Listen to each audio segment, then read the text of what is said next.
Hello दोस्तों, नमस्कार। स्वागत है आपको अपने इस चैनल पर। तो आज हम लोग करंट अफेयर में अगला पार्ट करेंगे।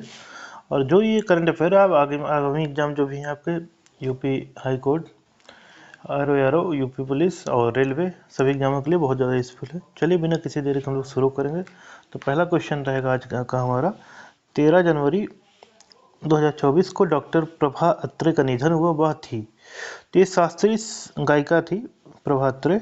इनके बारे में जानते हैं। प्रसिद्ध शास्त्रीय गायिका थी और चर्चा में क्यों है। 13 जनवरी 2024 को इनका निधन हुआ है। वह शास्त्रीय संगीत के किराना घराने से संबंधित है। किस घराने से है?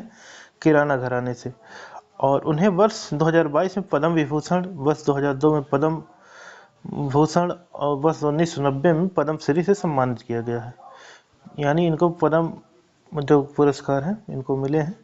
अगला जो क्वेश्चन है, 22 जनवरी 2024 को जोसेफ बोआकाई ने किस देश के नए राष्ट्रपति के रूप में पदभार ग्रहण किया? ये है लाइबेरिया के। तो जोसेफ जो बोआकाई के बारे में जानते हैं, 22 जनवरी 2024 को लाइबेरिया के नए राष्ट्रपति के रूप में पदभार ग्रहण किया। इससे पूर्व 2006 से 18 के बीच लाइबेरिया के उपराष्ट्रपति रहे हैं। और स्थान किसका लिया? जॉर्ज बी का। और लाइबेरिया के बारे में जान लेते हैं थोड़ा बहुत। यह अफ्रीका के पश्चिम तट पर स्थित एक देश है और राजधानी इसका क्या है? मोनरोविया। मुद्रा का है लाइबेरियाई डॉलर, यहाँ की मुद्रा है। अगला जो क्वेश्चन है, 19 जनवरी 2024 को केंद्र सरकार ने किसे सशस्त्र सीमा बल एसएसबी का नया महानिदेशक नियुक्त किया है? तो ये है दलजीत सिंह चौधरी को। अगला इनके बारे में जानते हैं। दलजीत सिंह चौधरी के बारे में वरिष्ठ आईपीएस अधिकारी हैं और चर्चा में क्यों है। 19 जनवरी 2024 को केंद्र सरकार द्वारा एसएसबी के नए महानिदेशक नियुक्त हुए हैं। इससे पूर्व सीआरपीएफ के स्पेशल डीजी के पद पर कार्यरत थे। स्थान किसका लिया? रश्मि शुक्ला का स्थान इन्होंने लिया और वह यूपी कैडर के वर्ष 1990 बैच के आईपीएस अधिकारी हैं। तो इनके बारे में ध्यान रखना है। आगे देखते हैं अगला जो क्वेश्चन हमारा रहेगा। 14 जनवरी 2024 को प्रसिद्ध उर्दू शायर मुनव्वर राणा का निधन हो गया। उन्हें किस वर्ष साहित्य अकादमी अवार्ड से सम्मानित किया गया था? तो ये होगा 2014। मुनव्वर राणा के बारे में हम लोग जानते हैं। तो प्रसिद्ध उर्दू शायर ये हैं और चर्चा में क्यों है। 14 जनवरी 2024 को इनका निधन हुआ। उनका जन्म 1952 में रायबरेली उत्तर प्रदेश में हुआ था। उर्दू शायरी की दुनिया में देश विदेश के कई बड़े मंचों पर उनका बहुत बड़ा नाम था और वर्ष 2014 में उन्हें उनकी कविता साहदाबा के लिए साहित्य अकादमी पुरस्कार से सम्मानित किया गया था। हालांकि बाद में उन्हें यह अवार्ड वापस कर दिया था। ठीक है, उन्होंने वापस किया था, ध्यान रखना है।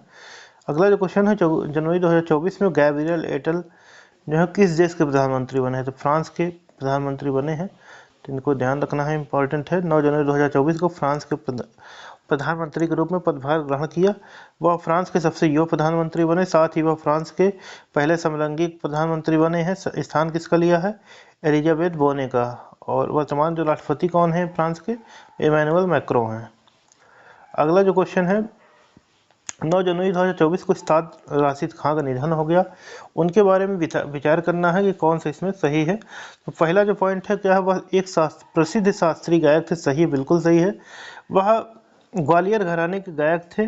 ये गलत है, ये गलत है। किस घराने के? रामपुर साहिबान के हैं, रामपुर साहिबान के हैं। आगे देखेंगे इसके बारे में, यानी दूसरा गलत हो जाएगा। उन्हें वर्ष 2022 में पद्म भूषण से सम्मानित किया गया था, ये सही है। तो इसमें यानी 1 और 3 केवल सही है। उस्ताद राशिद खान के बारे में जानते हैं। तो प्रसिद्ध शास्त्रीय गायक हैं ये और चर्चा में क्यों है। 9 जनवरी 2024 को इनका निधन हुआ है और उनका जन्म कब हुआ? 1 जुलाई 1967 को साहिवान बदायूं उत्तर प्रदेश में हुआ था। वह रामपुर साहिवान घराने के गायक थे। तो ये इम्पोर्टेंट है। आगे देखते हैं इनके बारे में आगे क्या दिया है। फिल्म जब वी मेट में उनके द्वारा एक गीत गाया गया था जिसका नाम था आओगे जब तुम साजना, काफ़ी लोकप्रिय हुआ था। उन्हें वर्ष 2006 में पद्मश्री एवं संगीत नाटक अकादमी अवार्ड तथा वर्ष 2022 में पद्म भूषण से सम्मानित किया गया था। अगला जो क्वेश्चन है, जनवरी 2024 में वरिष्ठ आईपीएस अधिकारी रश्मि शुक्ला किस राज्य की पहली महिला डीजीपी नियुक्त हुई हैं? तो ये है महाराष्ट्र की। ये ध्यान रखना है। एसएसबी की इससे पहले डीजीपी थी, ध्यान रखना है। रश्मि शुक्ला वरिष्ठ आईपीएस अधिकारी हैं। जनवरी 2024 में महाराष्ट्र की पहली महिला पुलिस महानिदेशक नियुक्त हुई हैं। इससे पूर्व एसएसबी की महानिदेशक थी। अगला जो है क्वेश्चन, 4 जनवरी 2024 को किसने बिम्स्टेक के नए महासचिव के रूप में पदभार ग्रहण किया? ये होंगे इंद्रमणि पांडे। इनके बारे में जानते हैं। इन मणि पांडे के बारे में तो भारतीय विदेश सेवा के वरिष्ठ अधिकारी हैं। चर्चा में क्यों है 4 जनवरी 2024 को बिम्स्टेक, यानी इसका जो फुल फॉर्म क्या होगा, Bay of Bengal Initiative for Multi Sectoral Technical and Economic Cooperation के चौथे महासचिव के रूप में पदभार ग्रहण किया। इससे पूर्व जेनेवा स्विट्जरलैंड में संयुक्त राष्ट्र एवं अन्य अंतर्राष्ट्रीय संगठनों में भारत के स्थायी प्रतिनिधि के रूप में कार्य कर रहे थे। वह इस पद पर पहुंचने वाले पहले भारतीय राजनयिक हैं और कार्यकाल कितना रहेगा, 3 वर्ष का रहेगा। स्थान किसका लिया, तेंजिन लेकफेल जो कि भूटान के थे उनका। और इससे संबंधित और जीके जो हो सकता है, बिम्स्टेक के बारे में जानेंगे क्या है, पेपर में पूछ सकता है बिम्स्टेक क्या चीज़ है उसके बारे में। तो स्थापना पहले याद रखना है कि 1997 में हुई थी और यह बंगाल की खाड़ी तटवर्ती या समीपस्थ देशों का एक अंतर्राष्ट्रीय सहयोग संगठन है।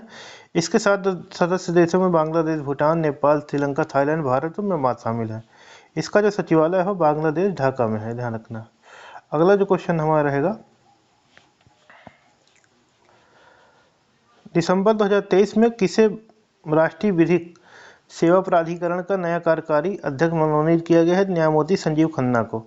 इनके बारे में जानते हैं हम लोग, न्यायमूर्ति संजीव खन्ना तो उच्चतम न्यायालय के वरिष्ठ न्यायाधीश हैं। चर्चा में क्यों, दिसंबर 2023 में राष्ट्रीय विधिक सेवा प्राधिकरण NALSA national legal service authority के नए कार्यकारी अध्यक्ष मनोनीत हुए हैं। किसके द्वारा हुआ है, राष्ट्रपति हमारी जो है द्रौपदी मुर्मू के द्वारा। इससे संबंधित जो अन्य तथ्य हैं नालसा के बारे में, तो राष्ट्रीय विधिक सेवा प्राधिकरण अधिनियम 1987 के तहत 9 नवंबर 1995 के स्थापित हुए। और उद्देश्य क्या है इसका, नालसा का, तो समाज के कमजोर वर्गों को निःशुल्क कानूनी सेवाएं प्रदान करना। गौरतलब है कि भारतीय संविधान अनुच्छेद 39A में गरीब लोगों को निःशुल्क कानूनी सहायता उपलब्ध कराने का प्रावधान है। तो ठीक है, ध्यान रखिए, इंपॉर्टेंट हो जाता है आर्टिकल 39A। हाल ही में लाई तिंग-ते किस देश के नए राष्ट्रपति चुने गए, ताइवान के। तो लाई तिंग-ते विलियम लाई के रूप में प्रसिद्ध हैं और जनवरी 2024 में ताइवान के नए राष्ट्रपति चुने गए, पदभार ग्रहण करेंगे 20 मई 2024 को। स्थान किसका लेंगे, साई इंग वेन का। और ताइवान के बारे में जानते हैं, आधिकारिक रूप से चीनी गणराज्य तथा पूर्वी एशियाई देश है। राजधानी इसकी ताइपे है। मुद्रा क्या है, न्यू ताइवान डॉलर है। इसका पुराना नाम क्या है, फॉर्मोसा है। अगला जो हमारा क्वेश्चन रहेगा, 1 जनवरी 2024 को किसने power grid corporation of India limited के नए अध्यक्ष एवं प्रबंध निदेशक CMD के रूप में पदभार ग्रहण किया। तो ये हैं RK त्यागी जी हैं, RK त्यागी जी हैं। इनके बारे में हम लोग जानते हैं, RK त्यागी। तो RK त्यागी चर्चा में की है 2024 को power grid corporation of India limited के नए अध्यक्ष एवं प्रबंध निदेशक के रूप में पदभार ग्रहण किया। और इस पावर ग्रिड के बारे में जानेंगे, तो यह सार्वजनिक क्षेत्र की विद्युत पारेषण महारत्न कंपनी है। तो कौन सी कंपनी है, महारत्न है। और 1989 में स्थापना हुई, मुख्यालय गुरुग्राम हरियाणा में। तो ये रहा हमारा आज का वीडियो। जो आगामी एग्जाम है high court, UP police, ARO और PCS और रेलवे, अन्य एग्जाम में जो है बहुत ज़्यादा इंपॉर्टेंट है। इसको आप जरूर देखें। अगर आपको वीडियो अच्छा लगे तो आप लोग शेयर जरूर किया करें, अपने जो आपके ग्रुप हों उसमें ज़रूर शेयर करें। तो चलिए आज का सेशन यहीं पे करेंगे, तब तक के लिए एंड।